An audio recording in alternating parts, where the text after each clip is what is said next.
buto-buto naman yung aking lulutuing ulam. Yun nga lang, halos wala na ho siyang laman. Pero mura lang ho kasi.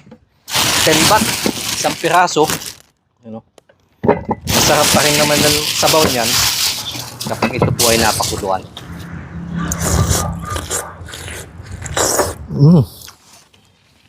Ay, nalaglag. Tiyaga lang. Masarap po kasi. Lalo na yung kanyang bone marrow. Laman niya sa gitna. Yan.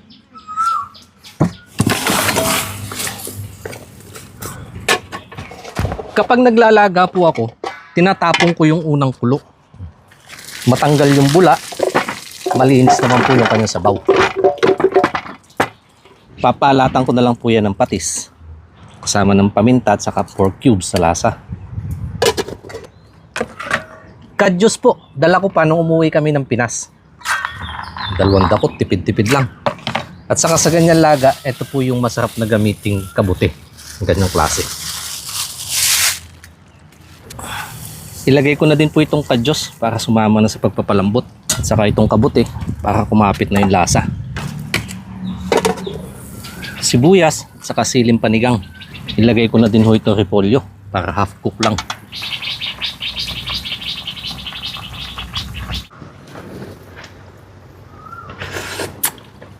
Oh, lasa. Bukan lang natin na spring onion. Nais ko ibalik Ama, para salamat. Napakabuti niyo po sa isa na namang biyayang pinagkalob sa amin. In Jesus' name, Amen. Oh, ito dahagod yung sabaw.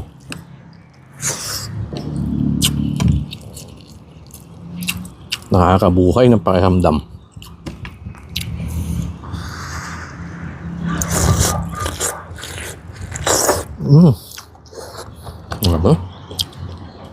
Tabaho ng kanyang sabaw, napakalasa.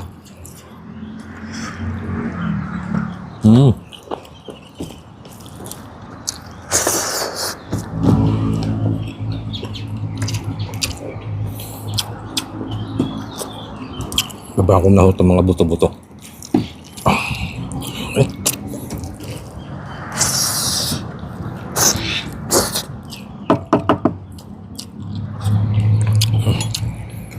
Sana ito yung makuha ko. Ay lumabas. Hindi ho siya katulad ng baka na kapag tinaktak mo, laglag. Ito halos walang laman, no? Kita na yung loob. Kaunti lang nakuha ko.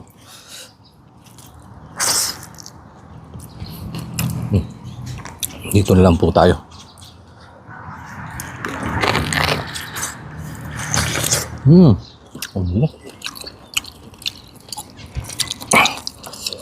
Ang litid niya, lambot.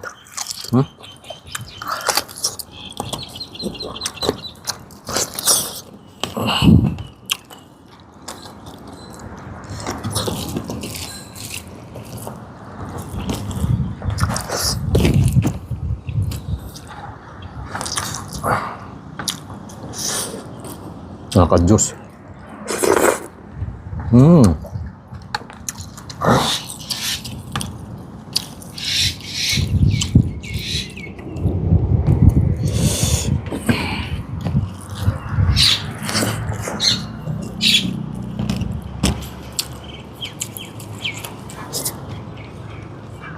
Ang lasa. Subukan ko pa nga ito isa. Yun. Wala na. Kakaunti ho yung nakuha ko, yung kanyang bone marrow.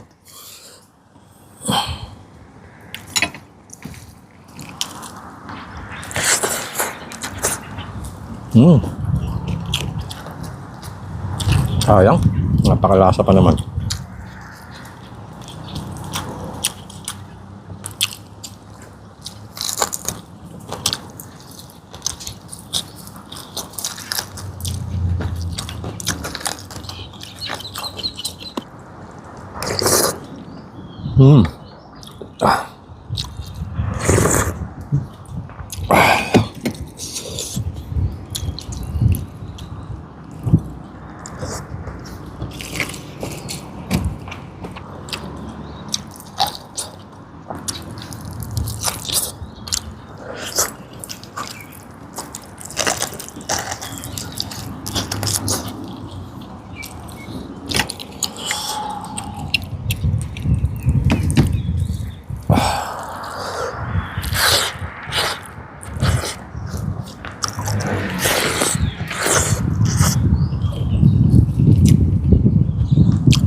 Panalo yung lasa.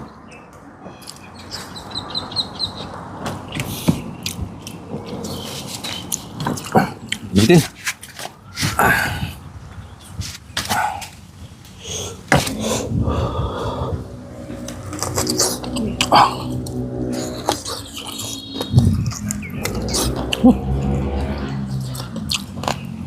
Bagong hango.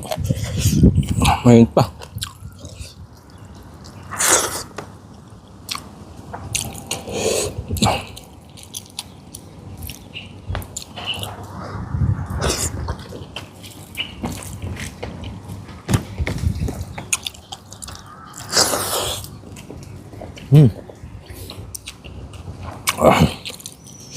Diyan ko muna tatapusin mga kanat. Papalamigin ko lang to. Hirap ng ingatin, mainit pa.